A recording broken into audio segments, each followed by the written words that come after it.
Happy Friday, Facebook.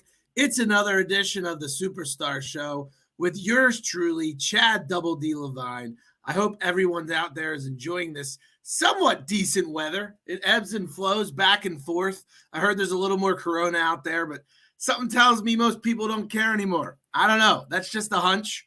I personally don't. I think the summer's here no matter what. When Easter's around the corner and it's getting warmer out, you just got to be in a better mood. So anyway, I'm looking forward to today's show. It is going to be 1 hour of action-packed, deep diving discussion with a superstar agent on the South Jersey side of the bridge. I've actually met her in person. She is as bubbly as she will be on this show. I can confirm that for all of you. But before I get into that, I just want to give everyone a heads up as far as where I'm going. I am taking this brand to a whole nother level. I'm going to get into some more motivational stuff. So as you start to pay attention to my Facebook feeds, you should see some things that maybe help you get more focused on doing more with yourself personally and professionally. That's always been my mantra, is to help you become the superstar you are, the superstar you should be, and the superstar that you're capable of being. So every Monday I do these Monday messages, and they're all original. Jason, my show producer, thought that we should maybe take them from some different people of wisdom throughout different walks of life, but I like to be authentic. So believe it or not, I don't copy any of those. Maybe once in a while I will. I don't know. Maybe if I start reading some more and getting into that stuff, but chances are probably not. I'll probably still stick to the originality of the messages. But overall for me, and it's funny because we're going through such an interesting time in real estate, because as everyone knows, and by the way, it's not that crazy, but it's crazy relatively speaking because of where rates are, that the market's tough right now. It's difficult for a lot of people in my industry. But what I've found to be the key to get through any sort of tough situation is to maintain that positive mindset. And honestly, now more than ever, it's been true. And I'm going to be talking about different things that help people get motivated. Books, music, people of influence, things that they use to keep their minds in the right place. Yeah, I know it sounds cheesy, but honestly, I'm not kidding you. If you can keep your mind in the right place and you can stay positive, it will allow you to persevere in any situation and mainly hit the goals that you need to start doing for yourself.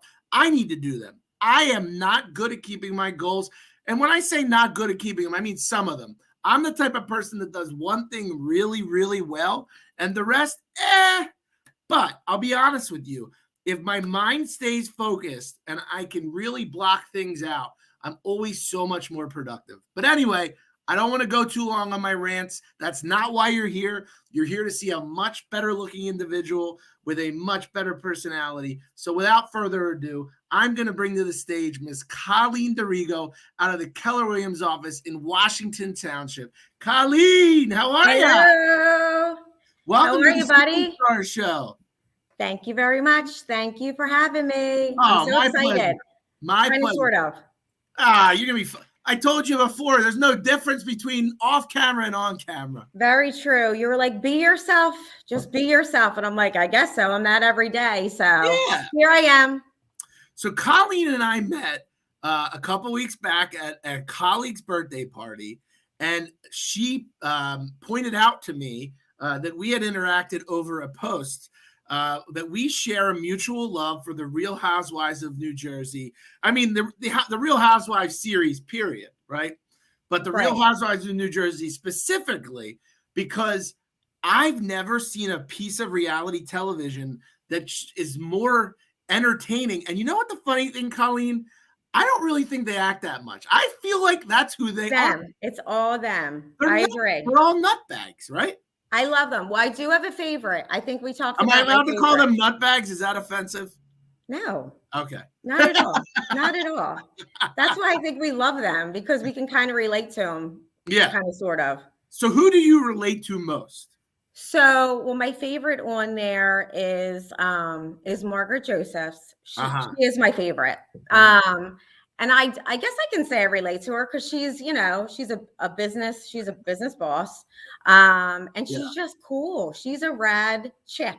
Yeah. I would definitely want to be friends with her, out of any of them. So it's interesting, so in this conversation, we're going to do a lot of different things, but my goal is always to try and peel back the layers to find out more about you and kind of, attribute the characteristics and the things you've done in your life to the success you're having professionally. But tell me, let's get a little deeper. So what is it you like about her? Because I feel like there's elements of her that you either want to be or you already are. Give me the breakdown. What is it about her you like? Well, I like the fact that she's very close to her mom, and her family. And I also like the fact that she has this kind of flair about her. Like her house is just so unique and it's not basic. Yeah. So, and that's kind of how I am too. Like I like all these different things and I try to put them together and they don't always work, but in my mind they do. So I think she's great. And she's extremely outspoken. That side I'm really not, but I like that. I wish maybe I was like that too. Maybe that's why I like her so much. See, I knew there was a reason.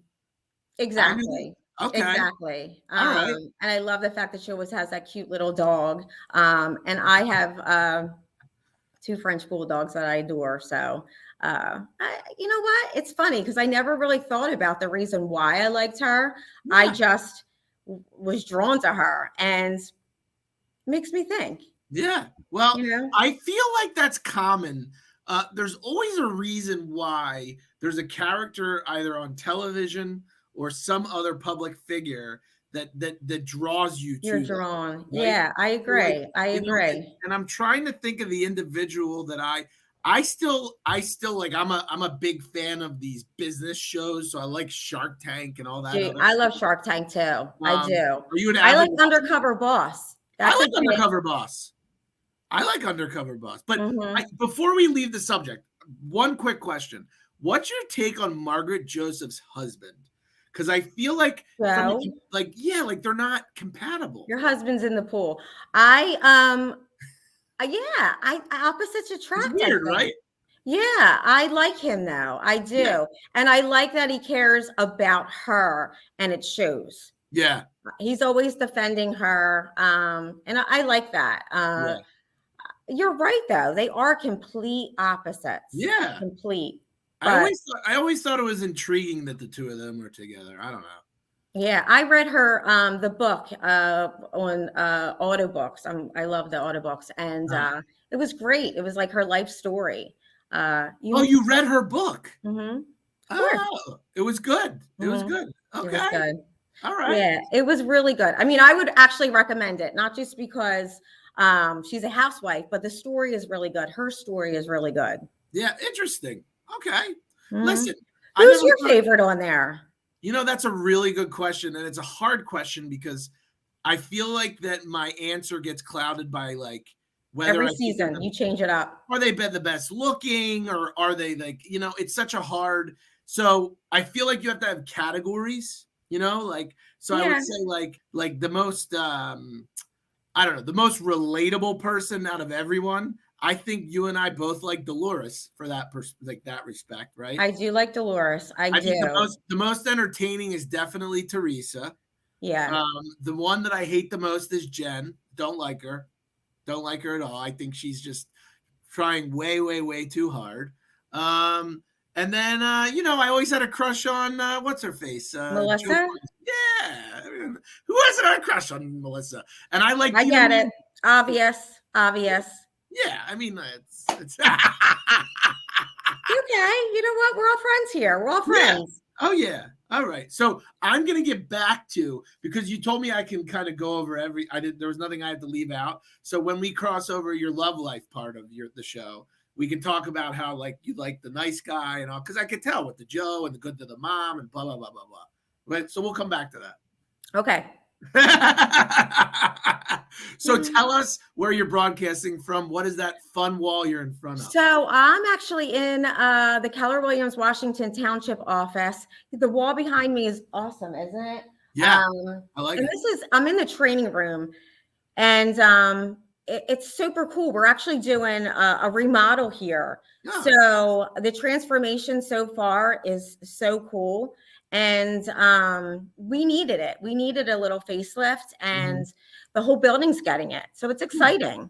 And I'm all about that. I'm all about it. I walked in and I was like, woo, like, I wanted to be part of it. The guy was painting the other day and I was like, so, and he's like, yo, can I get back to my job? And I'm like, oh, yeah, sure. But Well, I love my office. I do. Yeah. I really do. How long have you been there? So I've been here for a little over 5 years. Okay. All right. And this is my home. This is like my family, and I absolutely love it. Good. That's important. It is.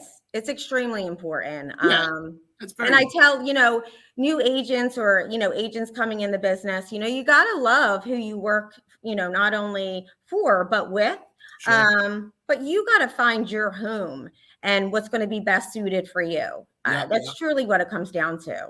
Yeah. Because everyone, if they ask my opinion, I'm saying, this is my opinion, but, you need to find out and find the best place for you. And I want to get into that too. We will when we get into the real estate part. But I guess the one thing I'd like to know, I was a Philadelphia boy for 12 years, right? Moved over the bridge. And I kept hearing that Washington Township is South Philadelphia. But everyone from South Philadelphia goes to Washington Township. So that's like the Jersey. Yeah, I'm surprised that you didn't venture over here. Well, you never know. It was just, with my home search, it was just fate. It's just the opportunity came up. I think you landed in a pretty sweet spot. Yeah, I'm happy with that. I drive by. I make sure I go down that road during Christmas time. Oh, Oh, I love it. Your roads are the best. You just put some pressure on me because I'm Jewish. I better. My wife is Irish Catholic. And when we got a real house, and I'm not saying the homes in Philadelphia aren't real, okay?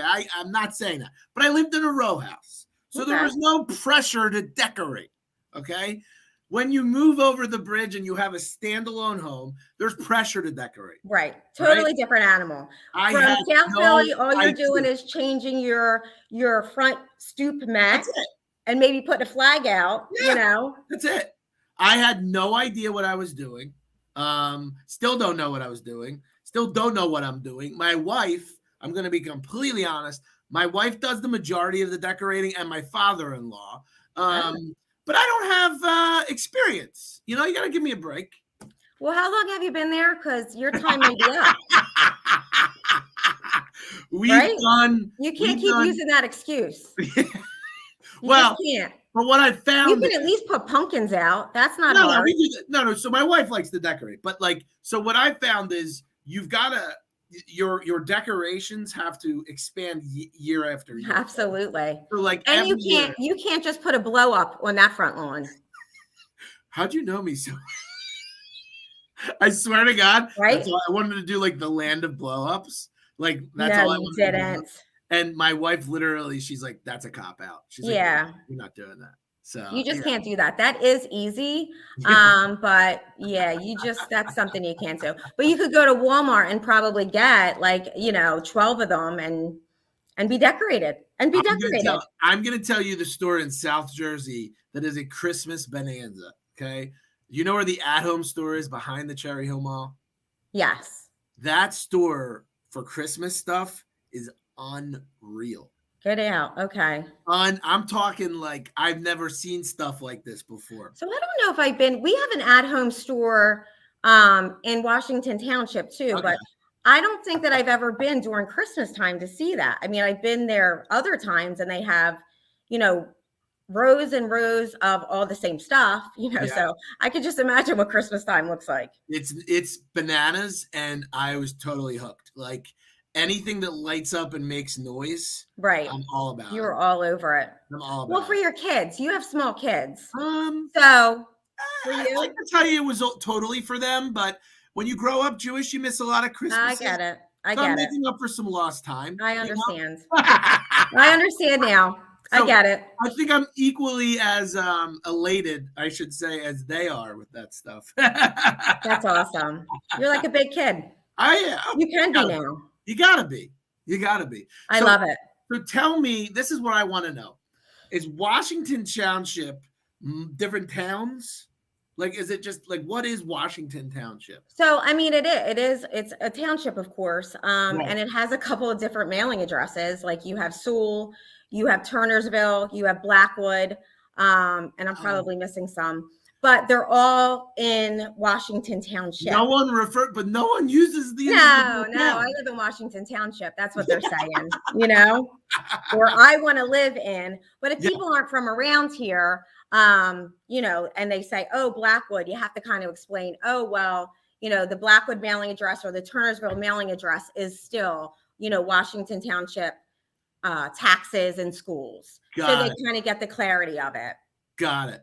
Okay. So, but it's a great town. I mean, it really is. It's big. I mean, it definitely is. It's extremely large. Yeah. But it's a great town and it has, you know, great schools and, you know, we're really starting to develop more. I mean, of course, surrounding town like Cherry Hill, you have every store under the sun. We haven't like evolved to that yet. We've been trying, like everybody has been on, hey, Bill. Everyone's been on like the bandwagon to get like a Whole Foods or a Trader Joe's here. Like that's all you see. Right. But we haven't gotten there yet. Yeah. Well, I think you will. I think it's gonna. I feel like you guys are gonna keep. I've got to go, and I feel like it's like a whole nother. I love what I like about South Jersey. I was describing to someone the other day. Philadelphia is a city of neighborhoods, and South Jersey is like an area of towns. It's like all these small towns, all these cool characteristics. So it's interesting. It's really interesting. Right. But it's more fun to say you're from South Philly. It just is. Right? Yeah. I mean, I love to say that. I mean, I can't say that because I'm, you know, but you can. I enjoy being from there. People that haven't lived there for years upon years, they still say, yeah, I'm from South Philly. Yeah. All right, buddy. We haven't lived there for 25 years, but okay. So it never goes away. It never goes away. This would be the perfect segue. So we always revert back. So where did you grow up? What was family life like? Do you have siblings? Give me the whole spiel. So I actually grew up in Lindenwold. Have you ever heard of that? Is that a stop on the way to New York on the train? Well, yeah. I mean, that's kind of like the big landmark is the Lindenwold speed line. Okay. So I grew up in Lindenwold, and you know, I lived there. I went to Catholic grade. Like, so give me the landscape of Lindenwold. So Lindenwold was, I mean, we thought it was a small town, you know, when we lived there. Well, when I grew up there, but it's actually really large. I mean, it is, it's extremely large. And it was just like a working class town. It really was. And everybody was very neighborly when I was young. I mean, you know, things change over the years, but it was a great town to grow up in. I still have the same girlfriends that I grew up with, you know, till this day, which is wonderful. So, you know, I grew up in Lindenwold and I went to Catholic grade school and then I went to Paul VI, which is in Haddonfield. Paul VI is very well known. Yes, right. So now they call it, I guess, PVI. So it has now it's like, you know, like it's more elite. Yeah. Very elite. But it's so like, yeah. So we never said that. We always like said it out. We never use like the initials or anything. Yeah. But I guess that's the cool thing to do now, you know. So before we braze over all that, you are what? Are you Italian? Are you what's the? So I married Italian, so I can't say that I'm Italian. My last name, it's kind of ironic. I mean, I have a very, very Irish first name. Sure. So I'm actually Irish and German. Oh, okay. All right. I would not have guessed that at all. No? I look Italian, right? No. I wouldn't have guessed German. Mm-hmm. No. Yeah. They wouldn't have. Interesting. Right. Oh, okay. What are you? Just Jewish.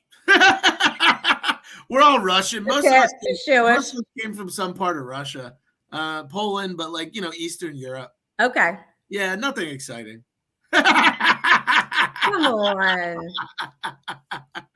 All right. So were there any cultural elements involved in the upbringing? So, were there German things you did? Was that part of your life at all? Like, was it your heritage? So, you know what? My parents were divorced when I was young, very, very young. So, as single mom, I have 2 sisters and a brother. Okay. So we had a very different lifestyle, I guess you can say. So we really didn't have, we didn't, traditionally we had, Christmas and Thanksgiving, at each parent's house separately. Or just stayed at one parent's house, but it was just a different dynamic for me growing up. So when it was time for me to have a family, it was important to have that kind of family connection, and it still is. I mean, that's like a big thing for me. What number are you sibling age-wise? So I'm the baby. You're the baby. So I have 2 sisters and a brother, and I'm the youngest. Okay.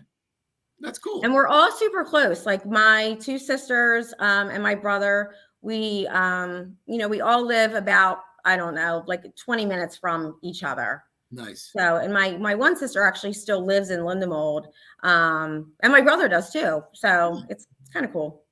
So you grew up in mostly going to private schools, for lack of a better term, or what do they call it? That's not, I guess, it was Catholic school. It was St. Lawrence. Mm-hmm. Oh, is it? Okay. I don't even know. Yeah.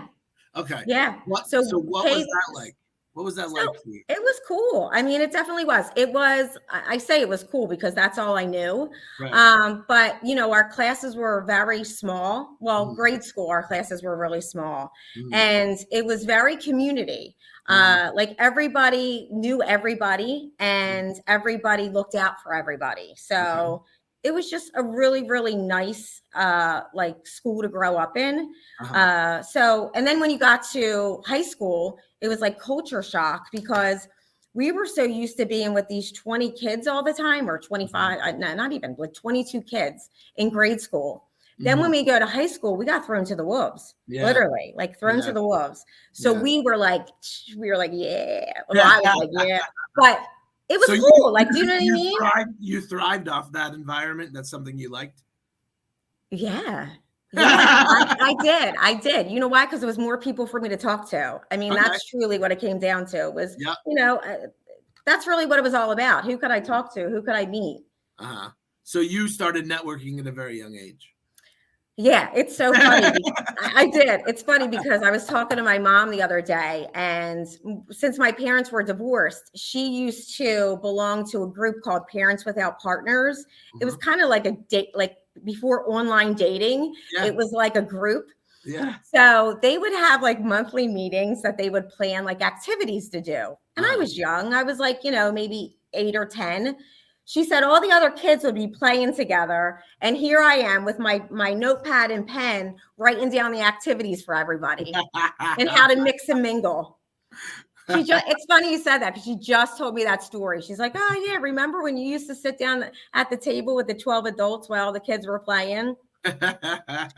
She was like planning all of our dates and our activities. And I was like, oh, no, it was funny. It was funny to hear because it's just me. Like I'm always looking to kind of have my hands in, what's going on. Yeah. Well, I mean, look, that means you have a genuine interest in other people, which is a good thing, right? That's a good thing. I agree. And I like how you put that. That's right. It's not just that I try to be eloquent. I love it. Yeah. I do. What were you like in high school? A nerd.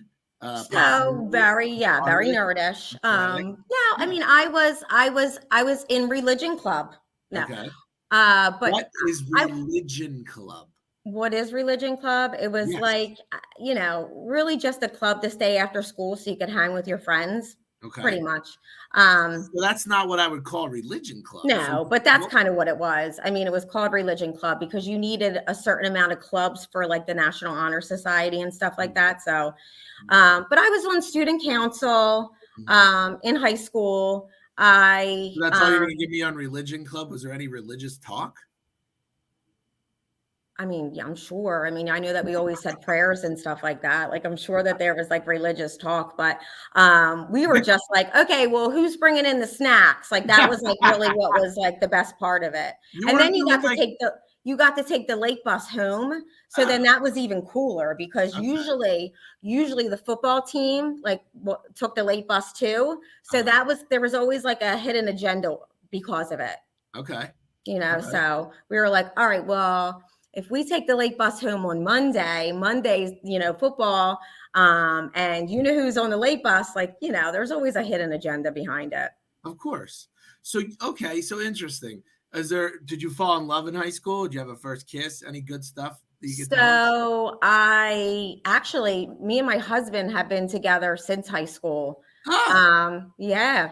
wow. Mm-hmm. Very nice. Well, we didn't go to high school together, but we met while in high school. I would say probably junior year of high school. I worked with his sister, and then his sister, kind of I knew him. I knew of him because we grew up in the same town, but I didn't really formally get introduced until me and his sister worked together. Nice. And where was that? At Denny's. Nice. Do you know what Denny's is? Yes, I know what Denny's is. Yeah. Isn't that like the Grand Slam? Yes. Yeah.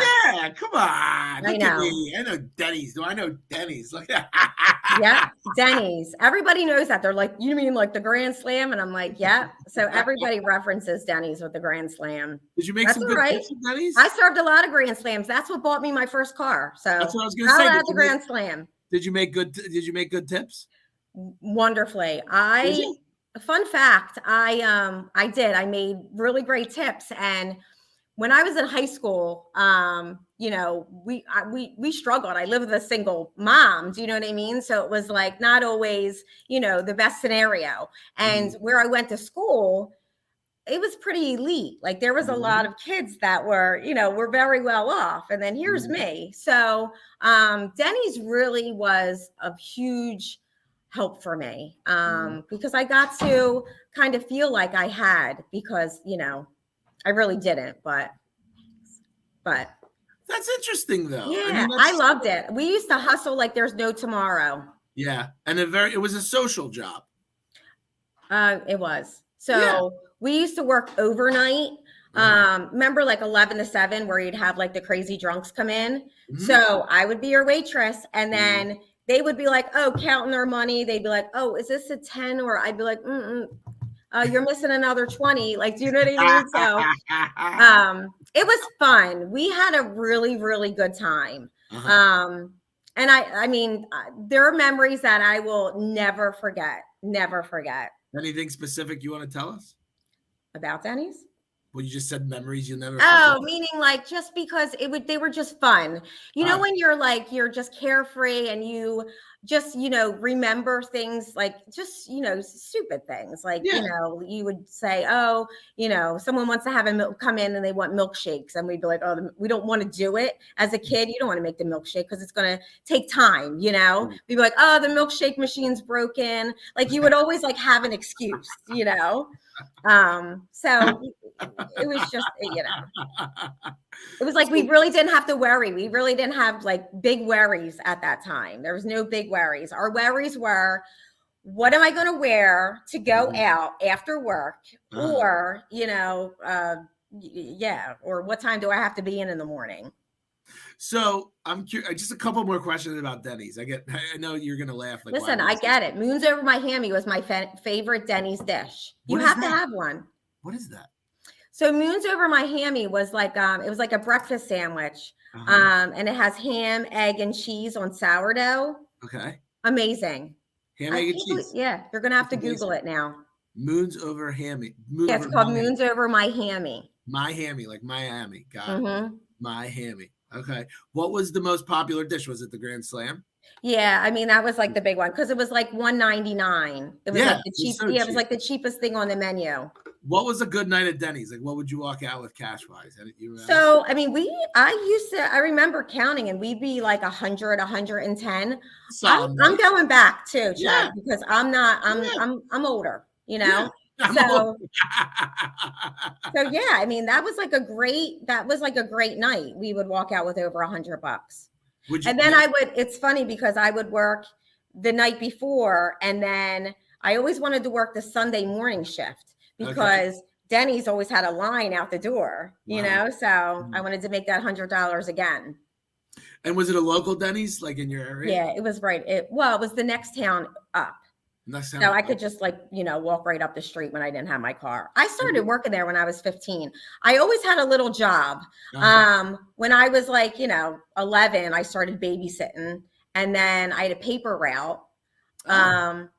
My mom actually had a paper route when we were kids, and I would, 4 years old, throwing these papers at the doors. So I always tried to have something to keep a little bit of money in my pocket.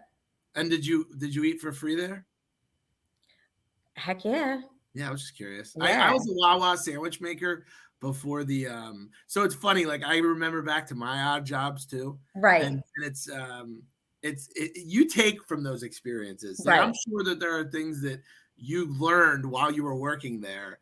So many things. Yeah, and did it help you come out of your shell? Do you feel like you became more of an extrovert or a social person, or were you always that way? Yeah, no. I loved it. I literally loved going up. People would be like, "Oh, I don't want that table." I'd be like, "I'll take it. I'll take it." I know. People would always hand things off to me. I'd have a whole room at one time. I'd be like, "I'll get it. I'll get it." And then I would just go up to the people and I would explain the situation. I would say, "Hey, listen, guys, we're a little short-staffed. I'm going to get to you when I can get to you." Meanwhile, Molly over there is in the corner just standing there we didn't have phones really back then to look at, but biting her nails, whatever. And I'm like, I'll be because I wanted that money, so I would take it. So why did you want the money? It was fun. Why did you just give me, and it's not as it seems like a basic question, but it's not. So you know what? I think it's not the point that maybe I shouldn't have said I wanted the money. No, it's not. But I did want the money. But the biggest thing is too, I just liked that nonstop. I can't sit till this day. And you know what? It's funny that you even said that because now I'm actually thinking about it. That's why I really wanted all that, because I didn't want to just stand around. Interesting. And I still do that to this day. It's nonstop. And you know what? It's nonstop because I make it that way. Well, I was going to say, it's funny, psychologically, they analyze that stuff. And I'm not going to go that deep with you, but a lot of times they'll do that because you don't want to, it goes on the theory of, let's say there's something negative in your life. You don't want to waste time on it. Right. You're always moving because it's not just your personality doing that. It's you wanting to continue to just this momentum, right? That is true. That is. And that's just the thing overall about people that I found, and I'm the same way. I don't like to give negativity more time than it deserves, and that's what's always translated. I'm the same way. You get me at 8 o'clock. I mean, that's not true. At 8 p.m., I'm probably Mr. Hyde at that point. Right. The Jekyll's more at 8 a.m. But still, there's something to that for sure, But all right, cool. So let's get out of Denny's. I didn't mean to spend so much time. No, listen, Denny's is a good conversation. Anytime I bring Denny's up, it's you know what? I'm ready to talk. I've had a bunch. I was a ticket ripper at the movies. I was a sandwich maker at Wawa. I did crazy stuff. I was a DJ at weddings. Yeah, I did it all. But you know what? I did it because I wanted to. Well, yeah. I mean, that's really, yeah. You and want to that's the one thing. It's almost. It's going to be interesting to see with all these people working remotely now. Our business is a social business, right? It is. Everyone that works remote or from home, every person I've met in real estate, especially you, has a really good way of just having that connection with people and having communication. It's lost. It's lost because everyone's working remote. Yeah, I agree. And you know what's funny? That is so true. And I was talking to someone the other day and they were like, "Oh, I'm job hunting, but I only want to take a remote job." And I'm like, yeah. That's a thing now. That's a thing. I know. And it's a preferred thing. It is. I'd rather just go out of my house and meet and talk to you. How about that? I know. Listen, I don't know. COVID really did a doozy on everybody, I mean, especially the poor kids. Do you know what I mean? Yeah. Like they don't know how to, I communicate know. and stuff like that. It's hard. It's hard. I know. It's sad. I know. So, all right, we're going to cheer it up though. No Debbie Downers. I'm sorry. So you graduated Paul number 6. Yes. Then what happened? So then I went to college. So I did go to college for special ed. Okay. I graduated and then I worked at Bancroft, which is also in Haddonfield. Yeah. So I worked there for a number of years. Where was college? So I went to Rowan. Oh, nice. What's Rowan like? Is there a social life? Well, so for me, I didn't have your typical traditional college because I had my daughter young. Okay. So I went to school. I worked, 2 jobs, and my husband, we were like kind of passing ships because we had our daughter. So it wasn't social for me. It wasn't like social meaning go out social. Yep. It was social like classroom. But I loved it. I loved the fact that I could go to a different place and see different people and meet different people. So that part of it was great. And, but yeah, it wasn't that's why like when it was time for my daughter to go to college, I said, you need to go. You need to go and you need to have fun. Get out of South Jersey. I was like, she did eventually, but she did go to Rowan and she did live there. Literally we lived 15 minutes away, but she still lived there. And I'm all right with that, because at least you got that experience. If it ain't in the same roof, under the same roof, it's still moving out. Exactly. So then she went to FIT in New York. Nice. So she nice. Yeah. Is she doing that now professionally? Is she in fashion? She is. She is. Yeah. She is. Cool. She graduated last year and she works in Manhattan now. Nice. So yeah, it's cool. Very cool. I bet she likes the Real Housewives. You know what? She could take it or leave it. And I try, believe me, I try. Colleen, my wife doesn't like it. So I watch it myself. I know. It's so funny, but I do like reality TV, and I'm guilty of a couple of them, to be honest with you. And you know why we like reality TV? I'm going to tell you why. Because they're not us. It's escape from our own reality. Yeah, it is. And it's extremely entertaining, I'll tell you. It's amazing. Oh, it's awesome. Oh, absolutely. All right. So Rowan College, you taught a little bit. Then what? So yeah, I worked at Bancroft for a while, and one day I said, you know what? I don't think I can. I'm like, I don't think I can do this for the rest of my life. But that wasn't the plan. Like my plan was, this was what I went to school for this. That's where I was thought that I was supposed to be. And one day I'm like, I don't think I could do this for the rest of my life. So I called my husband. I was like stressed out one day, and I'm like, I don't think I can do this. This was the phone call that I made. I don't think I can do this. And I'm just venting. I'm literally just venting. Like I'm saying, I'm expecting him to say, oh, it'll be okay. No problem. I'll see you when you get home. What's for dinner? But no, he's like, well, then quit your job. I said, quit my job? I lit up like a Christmas tree. I was like, quit my job? And I'm like, well, my daughter's young. We just bought a house. I don't know if that's in the cards. Yeah. But he's like, quit your job. So I came home. And he's like, oh, you feel better? I'm like, yeah, I quit my job. He goes, you did?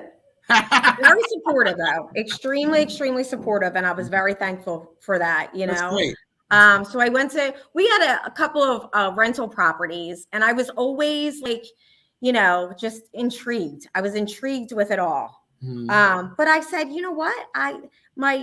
That wasn't my mindset then. My mindset was, okay, we got these rental properties and I do something else. Like my mindset was never, hey, I'm going to build from this. Mm. But then I'm like, why won't I? Why can't I? Why What's don't your I? what's Why your don't husband, I? what'd your husband do? What was he doing at the time? So he at the time he had a tasty cake route. Oh, He had okay. a tasty cake route. I think Ooh, So I would not have made it with any of. I love tasty cake. yeah. Oh, I know. I would always say, don't bring it in the house. Yeah. Don't bring it in the house. What's your favorite tasty cake? Oh my gosh, I was going to ask you that. So my You favorite want me thing. to answer? Oh wait, can I answer? You can answer first, go ahead. Because if it's the same thing, that's it. Butterscotch crimpets. Oh, okay, not. I do love them though. I do. Not my favorite. Okay, what's your My wait, let me guess. favorite is the eclair pie. That's not what I was gonna guess. It's have you ever had? It's the best. It's good. It's not. It doesn't. It's all right. It doesn't do it for. It's not that it's not good. No, and it's unfair changed because- over the years. It's changed over the years. Yeah. I feel like 10 years ago it was the best. Have it today, it's not the same. I guess that's like anything. It's like anything. Yeah. There's a Entenmann's makes a Louisiana crunch cake. Oh my god. Oh, really? I never had that. Oh my, it's bad news. It's good. Yeah, well, and the I ate a Snickers before I came on here because I was nervous. Wow. I'm sorry. Like that's the hardest thing with this diet crap. Like I don't know how people give that stuff up, man. I don't know. Well, it's all moderation, but I don't, that's not my. Don't listen to me. I'm the worst. I'm the worst. All right, so as I'm drinking Dr. Pepper, my favorite. That's another guilty pleasure of mine. Oh, listen. Let me tell you, that's like rocket fuel. That stuff. It's my favorite. So and I go to Wawa and I get it in the fountain. The fountain's the best, you know. But all right, so you said the real estate thing. Why don't I try it? Okay, now what? So yeah, I said, all right, I'm given this opportunity. I got to roll with it. Like, really, like, this is a great opportunity. Like, who's going to say quit your job and then, sit out home on the couch? Uh-huh. So I went to real estate school for 2 weeks, the 2-week crash course. Mm-hmm. And after that, I called my realtor. Steve, and I said, hey, Steve, I just got my real estate license. And he's like, what? So he was like, all right, come on board, and of course I'm like, okay, sure, whatever. So I joined, I worked at Weichert for years. Now I got to date you a little. When did you start? The timeline. So I'm about 16 years now. You're 16 years in the business? Yeah. Wow. Yeah. Okay. Yeah. I'm an OG. You are, so this market, though, this is nothing for you. I beg to differ. No? I beg to differ. Okay. I have never seen anything like this. It's bananas, bananas. Yeah. Yeah. Well, that's good because I want to use that. I want to use your 16 years of wisdom. To calm everyone down in a little bit. Boy. I think people are going crazy over these rate stuff. And the rate is just back to where it was. Yeah. You know what I'm saying? It is. But you know what? A lot of people just don't know that. So they have only been around the low rates. Right. So they're not understanding that, hey, once the rates increase, that's, kind of the norm, to be honest. Yeah. And it stinks because you don't want the rates to be where they are, of course. But at the end of the day, they're not bad rates. Yeah. They're just different. And you just have to kind of, change this, the course of business right now. But who is Ariana? She's giving you some love. That's my daughter. Oh, hi, Ariana. Yeah. So yeah, I probably have 2 people in here. It's probably you, me, my daughter, maybe my mother-in-law. I'm not sure. But don't underestimate yourself. I think that what's going to happen is, you just have to educate your buyers and let them understand like where we are, and just calm them down as much as you can. And I know that's hard, and it's, everybody's so emotional right now, and as are the agents. I mean, they really truly are. Yeah. It's tough right now, but the biggest thing is too, for us agents, is to work together. I mean, that's the best kind of advice that I can say. I mean, text back, call back. I would love a call. I mean, nobody really calls anymore, but I do. I'm a caller, and people don't answer. I go to voicemail, but you know what? I leave a message. Hi, this is Colleen Dorigo. How are you? Call me if you can. But I do. I'll call, and it's funny. And then they'll shoot me a text right back, and I'm like, okay. So you started with, and I always say Wiker. It's white. Is it Wicker? Yeah, Wiker. Yeah, I started at Wiker. Yeah. And I was there for years. Tag? Name tags? Yeah. Did you wear a name tag? I did. I used to wear a name tag to the supermarket. I kid you not. Did you get leads? I'm like this. Excuse me. Can you hand me that ketchup? Did you get any leads from it? You know what? I don't probably not, but I just thought I was cool. So I would wear, everywhere I went, I'd walk into the school, be like, hi, how are you? So you started with Steve, right? Well, yeah, I mean, he kind of, brought me aboard, and I worked there for a number of years. He's my friend to this day. He's a great guy. But we worked at Wiker together, and I'll tell you, working there was truly a great experience, because I met like my mentors in real estate. Some of those names for us or not? Yeah, Linda Murata, Janet Larson, Kathy, Lily I don't know what her married name is now. Hasselberry or something, but so they were my three stickouts. And what did you get from each of them? So I was the new agent in the office, and I literally would just kind of follow them around and listen, or I would watch. And I would watch them on the phone, or I would listen to them on the phones. I would watch to see how they're, plugging and playing business. And I would ask them questions a lot. And they never pushed me away. They were always, they always had an ear for me or advice. And I'm forever grateful for that, because a lot of times, especially in the business now, you are like on an island sometimes if you don't have anybody. So very true. I would say in all those bits, like even in lending. No, you're right. You're right. You walk in and you're like, what? Okay, I got a license. Now what? Go sell some loans. Exactly. And it's not that easy. And it's definitely not that easy. But you don't know what you're doing. Like you don't. You really don't. And it's not like you can fly by the seat of your pants trying to sell a house.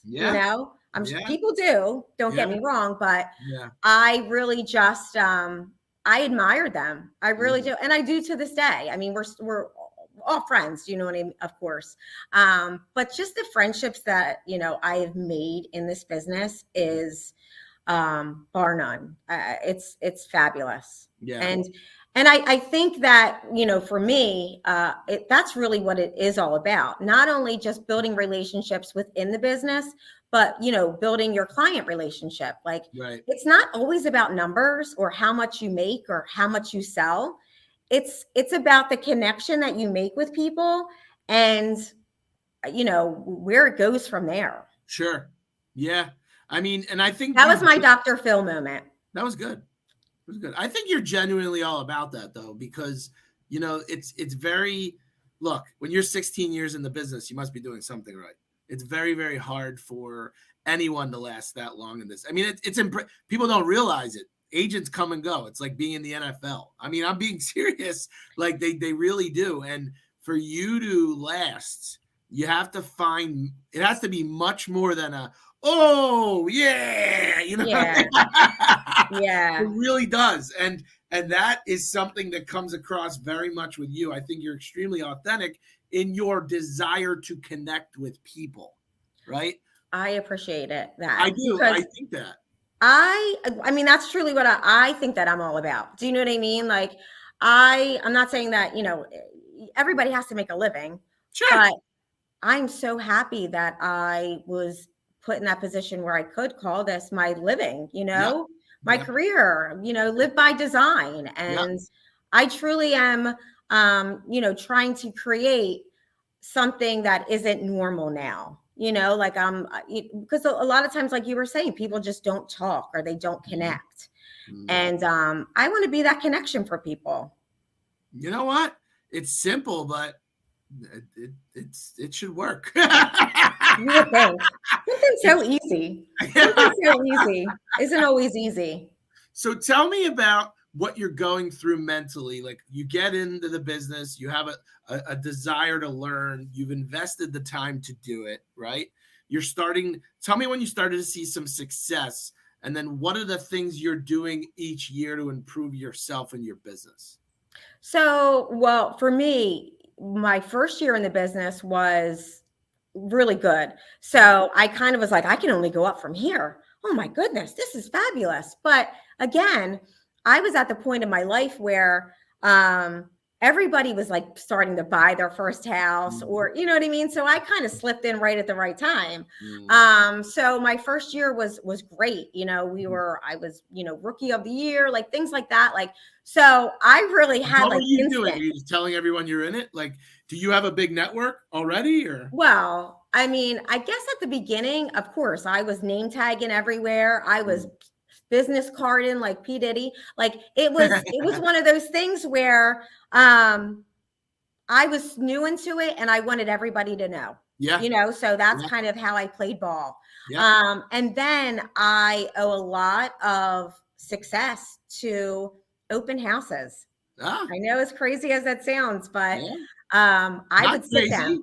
Yeah. I would sit them faithfully every Sunday. Yeah. Even if I didn't have, if it wasn't my own listing, I'd say, anybody need an open house hat? Anybody? Like, do you know what I mean? So I was always seeking, and I would sit those open houses. Was that your first critical step? Was it the open houses? Yes. I tell all like new agents. What was your like? What was your game going into that? Like, what did you want to come out with at those open houses? Oh, I just wanted the people, the sign-ins, the phone numbers, the emails, whatever. And I just wanted to talk to them. And guess what? Sometimes you would have open houses and you would have goose eggs. You wouldn't have anybody come through the door. So it was like trial and error. So you just never knew. But I knew that if somebody did, you better bet your bottom dollar that I was connecting with them. So, and you got to remember, if they're walking through the door, unless they're a neighbor or, just someone nosy, they're a buyer. They're looking, they're seeking. So why not try to at least capture them if they weren't working with an agent? Do you know what I mean? And I'm all about that, like agent protection. I won't touch, back off, but I would definitely say a lot of my success came from open houses. And not just open houses, but the follow-up. Everyone out there, they say it's a waste of time. They sure do. I'll do it. You give me your waste of time. You give me your open house. That's how I was. I remember going it, like we had my office meetings, believe it or not. We had office meetings where we'd always meet like every Tuesday, I think it was Tuesday or Thursday. And I would walk up and like after the office meeting, I would walk up and down the rows and I would say, does anybody have an open house that they need sat? Like I literally would like look at the people. Anybody? Well, because I didn't have listings at the beginning. Like I literally, I was a new agent. Who's giving me a listing? And I'm like, I need to find this. I need to seek my own business. Nobody's going to hand anything to me. And I learned that, very early on. Because, when you first go to school, you're like, I'm going to get out of school. I passed my test and I'm going to sell all these houses. Yeah. And then guess what? Month 3 came and I still didn't have a paycheck. Yep. And I said to myself, I can't let myself down. I can't let my family down. Like I need to do this. So I kept going. So you keep going and you keep building, and then eventually you get a lot of word of mouth business, right? Are you big into, like, at this point, do you do a mix of word of mouth and paid, or are you just primarily referrals? Yeah. So, well, fun fact is I thought you could just basically keep your referral based business and succeed. Right. Surprise. Right. Sometimes that runs out, Yeah. So right now, I'm saying right now, but you have to reinvent yourself. I mean, truly, you have to look at what isn't working anymore and seek what is. Mm-hmm. And then if that doesn't work, you go to, plan B, C, D, F, whatever you need to do. Because guess what? You can't always keep all of your eggs in one basket, and you may succeed with doing one thing always. Sometimes it dries up, or sometimes it gets stale, or I'm always looking for the next best thing. I mean, truly. Where did your self-confidence come? Was it in real estate? Where do you see that? No, I'm just being honest. Like, no, believe it or not, it seems like, whether it was some part of your life, especially when you're younger, and there are a lot of things at some point I can see that we're hearing your inner dialogue, like you're telling us what your inner dialogue was to yourself as you would progress through. And so at some point you developed it. It took me a long time to eat. And you know what? I can't even say that I'm, 100%, but you have to be confident, and you have to be confident in yourself.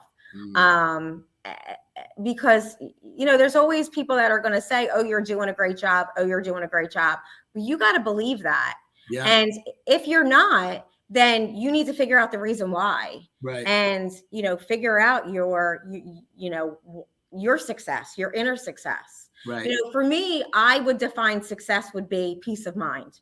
As long as you have peace of mind, you're successful. For me, I'm just like that. Like I'm, saying a sermon, but no, you know what I mean? But that's truly what it is for me. Success is my peace of mind. You just came up with the biggest moment, I think, of the show, which is, everyone can control their own end game, their end goal, right? As long as they're conscious of what that is. So for you, it's peace of mind, right?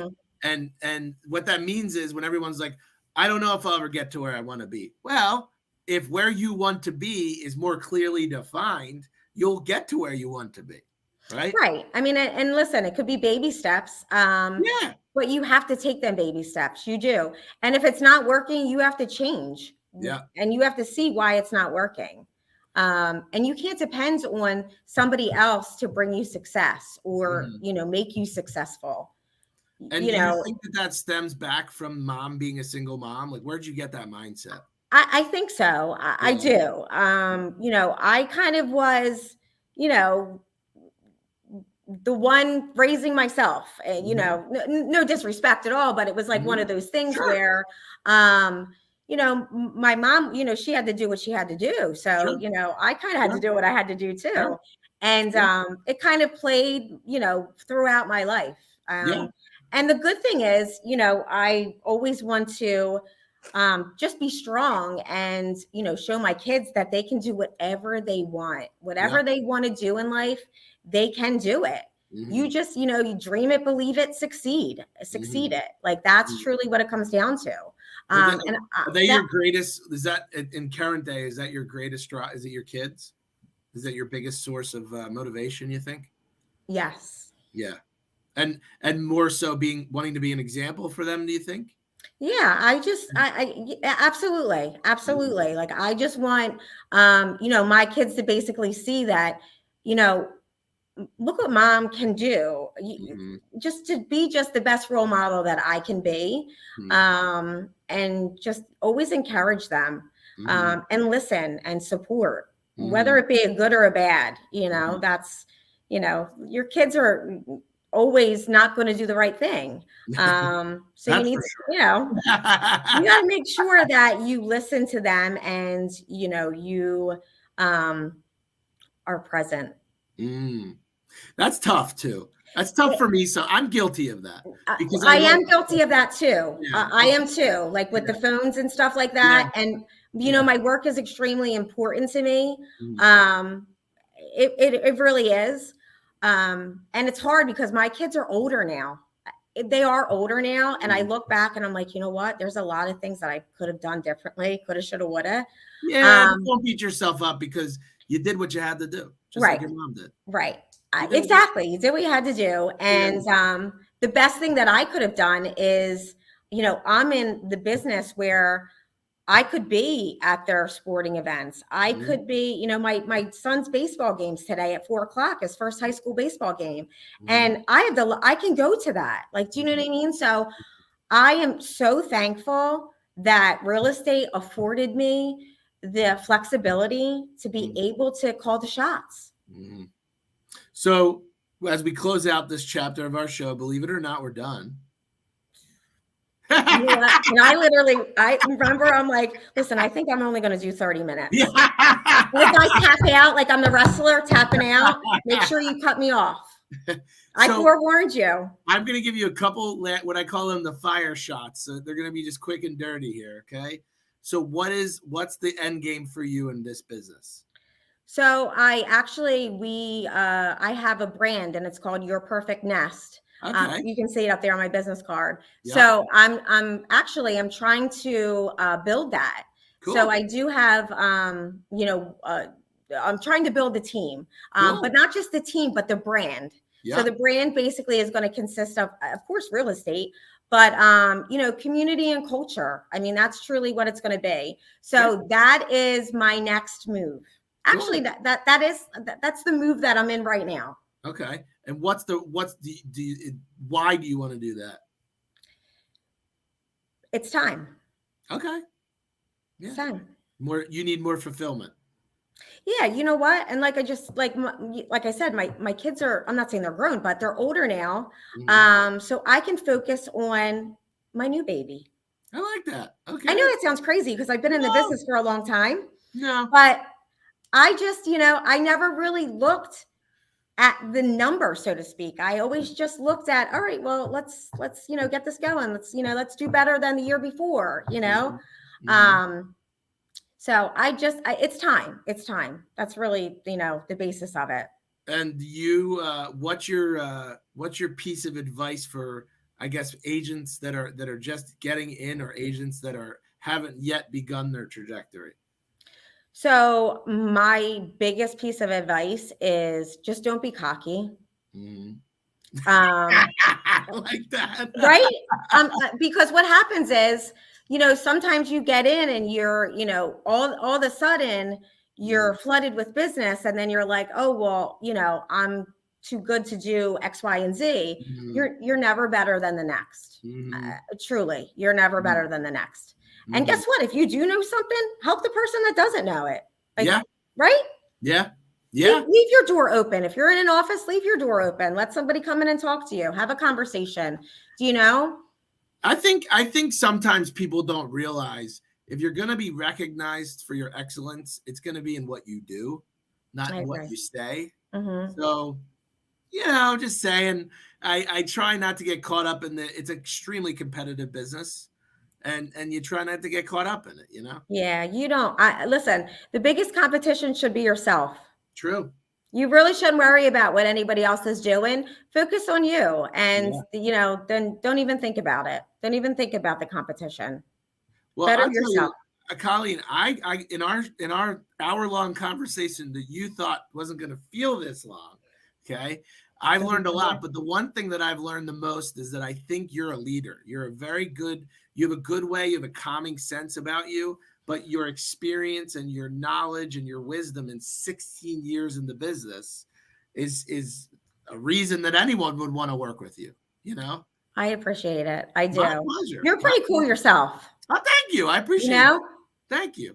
I think it's the laugh. When I first met you, we started laughing about something and I had to double take. Said, right? It was great. Well, I enjoyed our Friday talk. Me too. I hope you have a great weekend with your family. You too. Thank you. And good luck in the baseball game. I know. We'll see. And tell all our viewers out there if they want to buy or sell a home in your neck of the woods, how they can get a hold of you.